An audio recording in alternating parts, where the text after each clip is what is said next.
class. So this week we're going to start on Chapter 5, Research in Agencies and Communities. Okay, so here are some of the objectives for this week. We're going to talk about what program evaluation is and list and explain reasons why program evaluation is necessary part of social work practice. We will define 4 different perspectives on need and describe strategies for assessment of community need. Describe variety of strategies for evaluation of programs and explain the methods and the purpose for each one. We should be able to recognize and write specific and measurable objectives that can be used in program evaluation. Describe the use of a logic model and explain the difference between participatory evaluation and other evaluation strategies. So, what is program evaluation? To understand program evaluation, we must clearly define what we mean when we say program and work.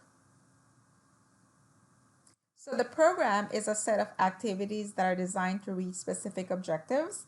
A program can be used to produce a change at any system level.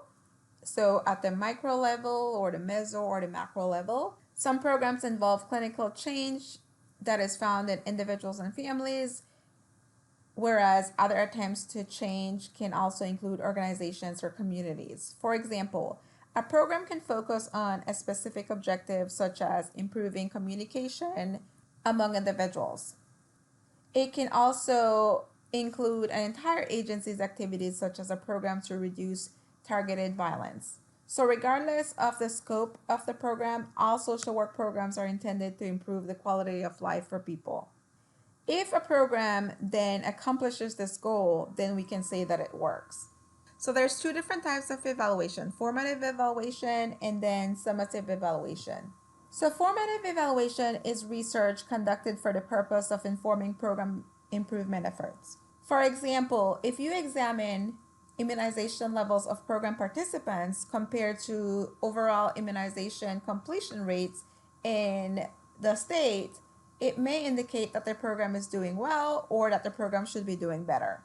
So formative evaluation is directed at collecting information that then can be used to target improvement efforts. So questions may be, are the goals and objectives stated clearly enough to enable us to evaluate the program? Or is the program even needed? Is the program being delivered as intended? So sometimes you may have a program in an agency, however, the program is not really being carried out as the way you originally intended it to be. Summative evaluation is for the purpose of judging the overall effectiveness of the program, and it lends itself to decision making about the future of the program. So with summative, you're judging the actual overall effectiveness of the program and whether the program should continue. So based on the information that you get from the summative evaluation, then you can make important decisions as to whether the program should continue to be funded or if you should terminate it or if you need to expand the program. So questions may be, is it producing positive changes in the quality of people's lives? Does the program produce an impact on the larger community? So is it really making a difference, right? Is it changing people's life? Is it making an impact?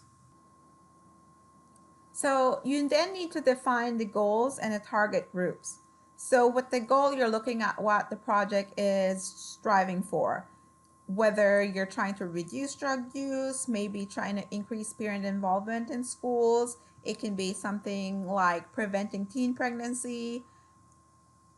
And in any of these, the goal is never measurable. So the goal is not something that you can measure.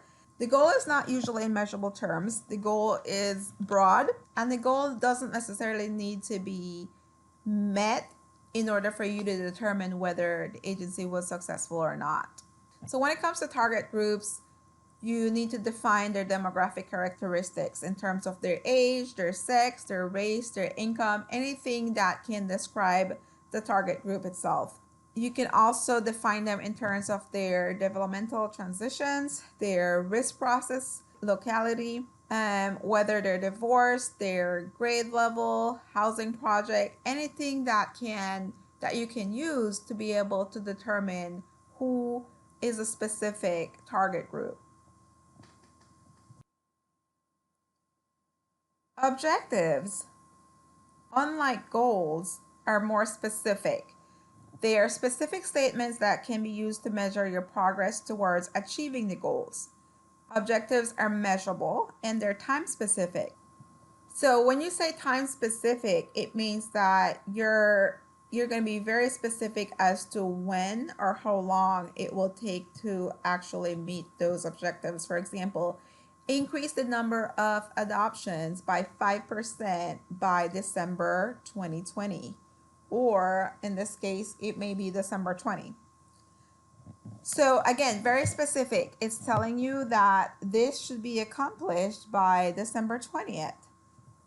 Another example, decrease the number of disrupted foster placements by 10% over the next 6 months. Again, it's telling you that within 6 months, this is what's going to happen. Begin 12-session parent education classes by June 20th. And then reduce the number of takedowns by 10% each month for the next 3 months. Again, very time specific as to when these objectives should be completed. Also, you can see they're very specific. They tell you whether you're trying to increase or decrease something. It also tells you by how much, right? So again, very specific. It's easier to measure something if it's very specific, like in these cases. So you have what you're going to do, how you're going to do it, by when, and by how much.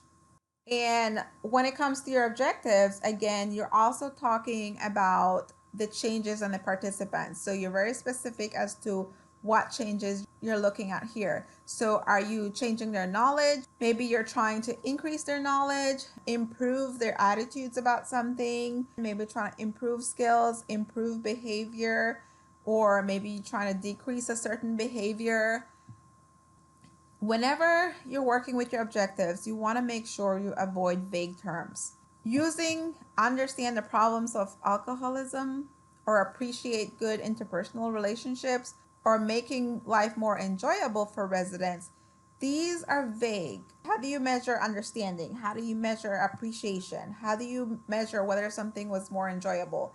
Those are vague. You need to be a little bit more specific. Again, you can't measure something if they're vague or they're broad. They need to be very specific. So looking at these, you can go through these and see which one of these objectives are measurable. We're not going to go through all of them, but let's see. Let's look at the first one. Staff will develop an appreciation of diversity. Do you guys think that this is a measurable objective? It's not, right? First of all, how do we measure appreciation? Second of all, it's not time specific. What about 90% of children will be placed with families over the next 12 months? It tells you by how much, right? How many percent of children will be placed, and it also tells you the time period. What about increase the number of minority students by 10%? Again, it tells you by how much you're trying to increase something, but it doesn't tell you by when, so it's not time specific. What about the following one? Increase the number of women-owned businesses by 5% a year for the next 3 years. That one's measurable, right? It tells you by how much you're going to increase something, and it gives you a time by when this needs to be completed. You also need to specify measures for your objectives. So this goal is that children should have permanency in their living arrangement. So that's the goal, very broad. Now, based on that goal, you develop objectives. So there's two types of objectives that are common in social service programs. The first one is process objectives, and then we have outcome objectives. Process objectives relate to the higher order activities that the program must accomplish in order to achieve their goal. For example, recruiting 50 families. The outcome objectives relate to changes produced by the program in people or in larger systems. So a change in program recipients is often referred to as the outcome, whereas a change in the larger community or social system is usually called an impact. So So going back to this example, the goal is that children should have permanency in their living arrangements. The process objective is that all cases will have a permanency plan. For this to be measurable, you need to think about the percentage of cases that have appropriate permanency plans as judged by the supervisor. You can also have the percentage of cases in which the plan has been implemented and the percentage of changes with no permanency plan. When it comes to the outcome objectives, 90% of children are living in a permanent arrangement. How you would measure this is looking at the percentage of children living with their family or relative, the percentage of children in foster care, the percentage of children in group care, and the percentage of children in temporary care. So again, based on your goal, that's the overall goal, you're going to have very specific objectives. You can have process and outcome objectives. So looking at this logic model, you have your conditions at the bottom. So whether it's poverty or homelessness, child abuse, mental illness, you'll come up with some activities. Your activities to address that issue maybe could be education program, you can be therapy, advocacy, or some type of training. Those can be activities to help you reach your goal of addressing those issues. Then next, those would go into the outcomes. So looking at short-term changes in participants, what specific changes that you're trying to see in your participants in the short term, and then the impact, which is more the long-term changes within the larger community. So you'll probably look at the outcomes within your participants. However, if changes happens within the participants, how does that impact the larger community? There's so many different types of logic models. There's not one specific format. Here's another one. This one charts the path from social condition to impact. So first of all, you have your inputs. This can be anything that goes in, right? It could be the money, it can be time, it can be volunteers, facilities, supplies, anything that goes into reaching that goal. Then you have your activities. These can be job training, public education, counseling, recruiting, mentors. Those are the activities that you come up with based on what you're trying to address, right?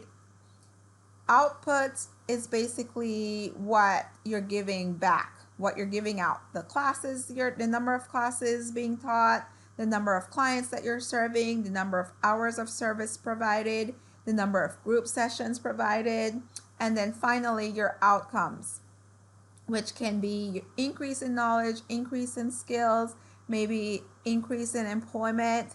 You may want to decrease pregnancies, increase self-esteem, and then decrease homelessness. So looking at the logic model, you see that you invest time, you invest money, you have volunteers volunteering their time. You may need facilities where these events can happen. You may need to contribute supplies or buy supplies. Then you develop these different activities such as training or education or counseling. Based on your inputs and activities, you have classes that you're teaching or services that you're providing or group sessions. And then based on those classes taught, those hours of service, those group sessions, then your outcome or your overall outcome, the changes that you hope to see in the participants are increase in knowledge and skills in employment and decreases in homelessness and things like that.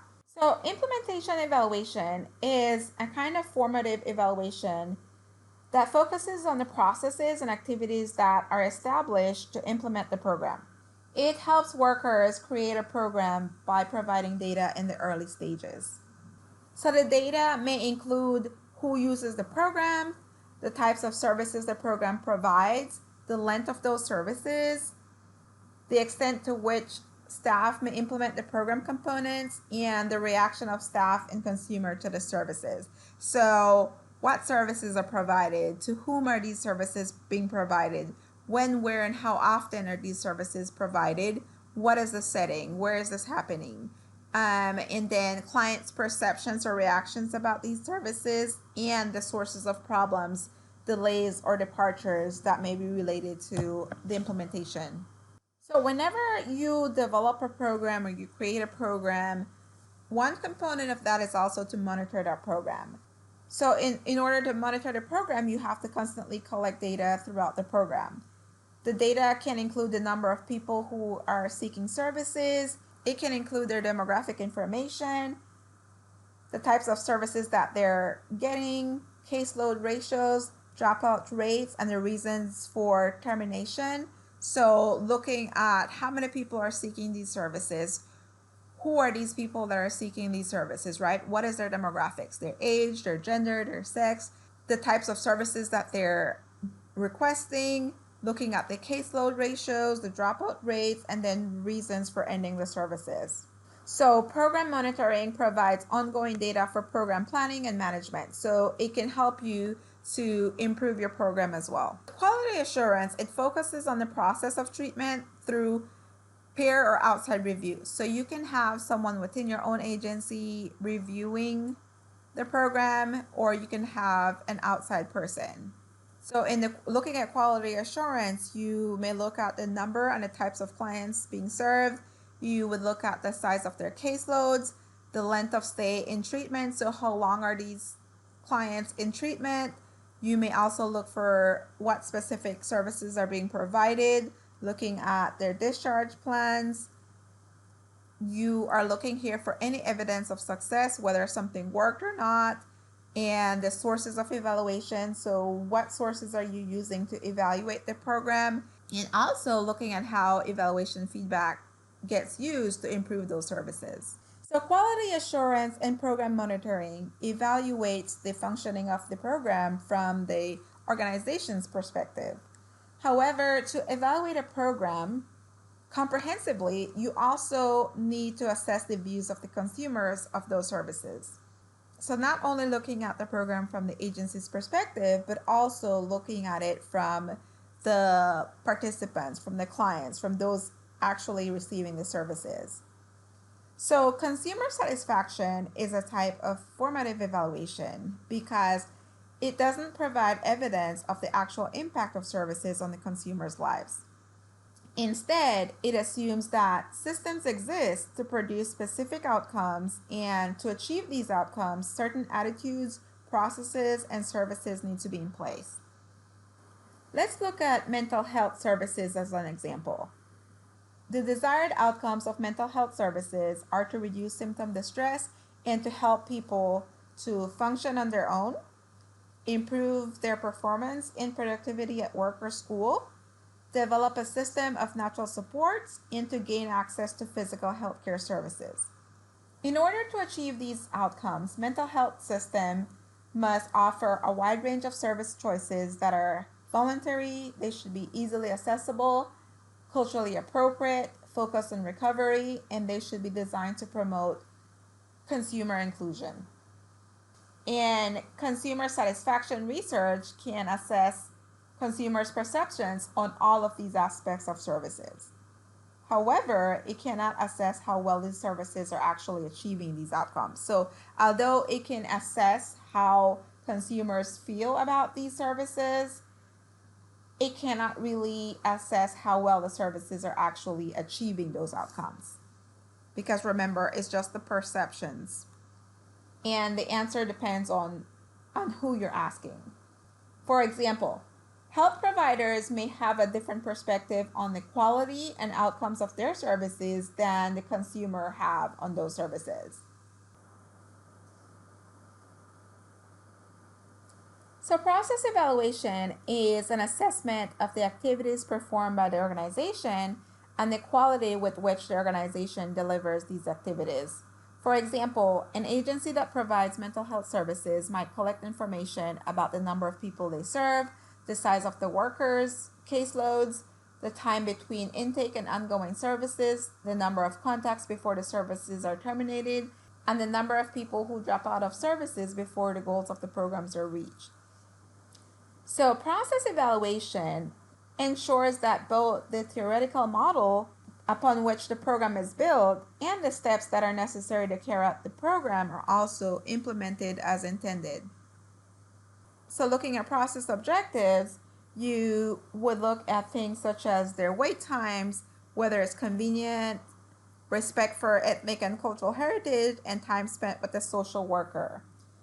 So after completing a process evaluation, you may also use an outcome evaluation to seek evidence that the program has made positive changes on the target population.